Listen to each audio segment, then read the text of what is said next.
পালাইতাছে রে পালাইতেছে, মেয়র আতিক এবং তাপস পালাইতাছে।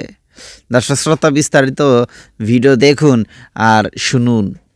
প্রশাসক হিসেবে ঢাকা দক্ষিণ সিটি কর্পোরেশনের দায়িত্ব দেওয়া হয়েছে স্থানীয় সরকার বিভাগের অতিরিক্ত সচিব মোহাম্মদ শের আলীকে। ঢাকা উত্তর সিটি কর্পোরেশনের দায়িত্ব দেওয়া হয়েছে এনডিসি মহাপরিচালক অতিরিক্ত সচিব মাহমুদুল হাসানকে। যাই হোক, এর আগে ৩২৩টি পৌরসভার মেয়র, ৪৯৫টি উপজেলা পরিষদ চেয়ারম্যান ও ৫৩টি জেলা পরিষদের চেয়ারম্যানকে অপসারণ করা হয়।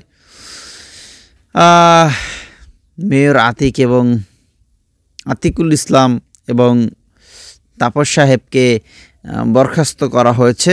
তারপর থেকেই যখন জেনে গেছে যে লোকজন আইতাছে, ঠিক তখনই তারা পলানো শুরু করে দিয়েছে।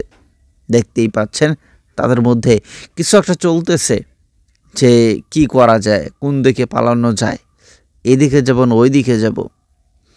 সিসিটিভির ফুটেজ ধরা পড়েছে চান্দা মাথায়, টাকলা মাথায়।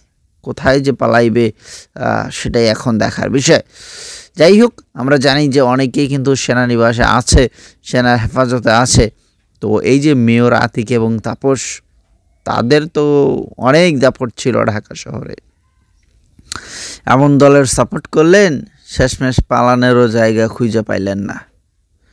অনেক তো দাপট দেখাইছেন। হ্যাঁ, ভিডিওটা দেখছেন দর্শক, খুব কষ্ট লাগতেছে তাদের জন্য, তাই না? এই যে দেখেন, গাঠটি বোঝা বাইন্দা নিয়ে তারা এখন বেরোইতেছে। যান, দেশ থেকে পালায় যান। এই দেশে আর আপনারা থাইকেন না, আপনাদের আর কোনো জায়গা নেই এই দেশে।